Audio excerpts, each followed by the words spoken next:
Boa noite. Hoje vamos divulgar um caso de maus tratos no zoológico de Pouso Alegre. Um local onde deveria ser centro de educação e conservação, tornou-se um palco de tragédias anunciada contra 3 leões, Zebedeu, Valentino e Rambo. A história que vamos contar hoje é um retrato chocante de negligência, omissão e desrespeito total à vida. Vamos conectar os pontos de uma cadeia de falhas que levou à morte desses animais. Tudo começou com as instalações. Os recintos onde esses grandes felinos viviam era completamente inadequado. Grades enferrujadas, pisos de areia sujo, acúmulo de urina, nenhum vestígio de grama ou vegetação. É um espaço tão pequeno que desrespeitava a instituição normativa 169 do próprio IBAMA, que exige, por exemplo, uma área de 70 metros quadrados por apenas 2 leões. Não havia segurança, não havia câmaras, não havia bem-estar. Essa negligência ambiental crônica teve consequências diretas na saúde dos animais. O leão Zebedeu, que supostamente tinha problemas gastrointestinais desde filhote, nunca recebeu um diagnóstico apropriado. Ele morreu em 2010 em seu recinto. Anos se passaram, um termo de ajuste de conduta foi assinado para fechar o zoológico, mas a inércia persistiu, até que em 2011 chegou a data de transferência. O leão Valentino, um animal idoso debilitado, foi retirado às pressas em um dia quente, dentro de uma van sem climatização. Durante a contenção, ele teve convulsões que não foram controladas por falta de medicamentos adequados no local. Ele chegou sem vida ao seu destino. O leão Rambo, o último sobrevivente, também morreu um pouco depois na fundação que o recebeu. As circunstâncias exatas nunca foram divulgadas. 3 vidas, 3 mortes evitáveis. Essa não é apenas uma história sobre um zoológico falido. É sobre a falência de um sistema que deveria proteger nossos animais.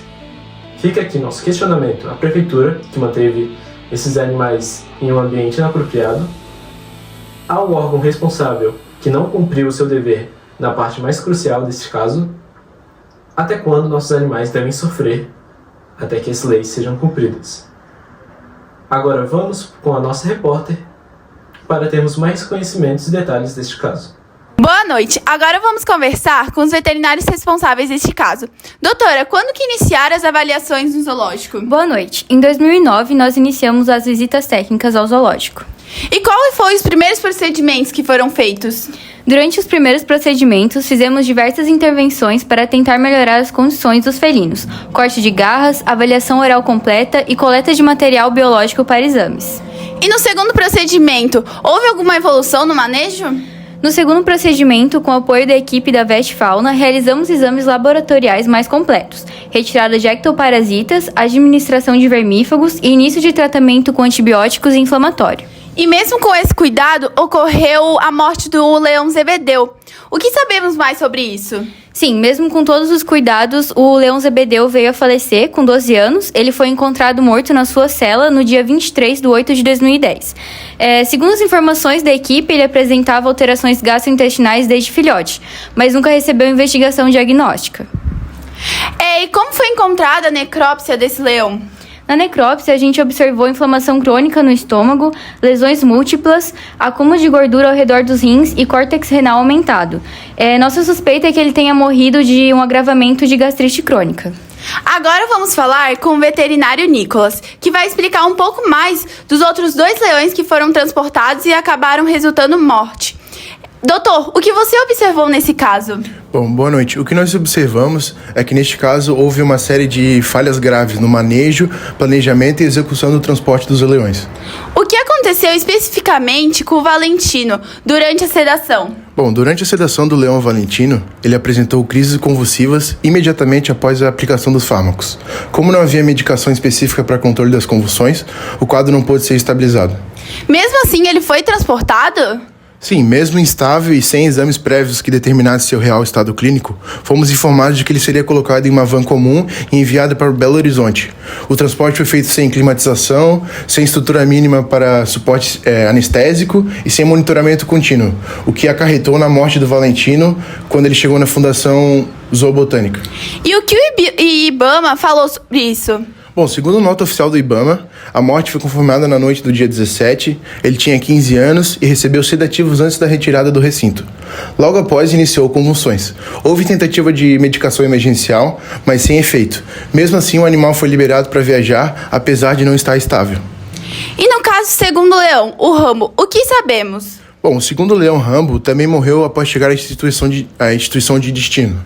Até hoje não há informações oficiais sobre o ocorrido, o que impede de determinar se sua morte teve relação com o mesmo processo de captura, sedação e transporte do animal. Obrigado por falar com a gente. Agora vamos falar com o policial responsável do caso.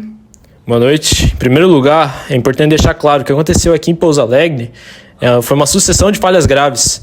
A operação conduzida pelo IBAMA foi o ápice de negligência institucional. Do ponto de vista legal, a manutenção desses leões já configura crime ambiental. A Lei nº 9.605 de 1998, o artigo 32, é explícita. É crime praticar o abuso ou maus tratos de animais silvestres, manter os animais em instalações que não obedecem às normas mínimas de bem-estar. Como a Instituição Normativa IBAMA, da número 169 de 2008, caracteriza maus tratos no zoológico de categoria C.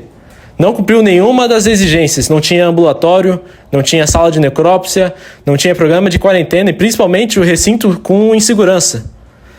No entanto, a maior crítica que faço aqui é a atuação do próprio órgão fiscalizador, o IBAMA. Tinha ciência de todas essas irregularidades desde 2008. Assinou um TAC que determinou o fechamento do local, mas foi omisso e lento na hora de agir. E quando finalmente decidiu agir, retirar os animais do local, a operação foi executada de forma amadora e perigosa. É isso. Muito obrigado por falar com a gente. Agora voltamos lá no estúdio. E assim encerramos essa reportagem que evidencia a necessidade de fiscalização e respeito aos animais sobre o cuidado humano. Que esse caso sirva de alerta para ações mais firmes à proteção à fauna.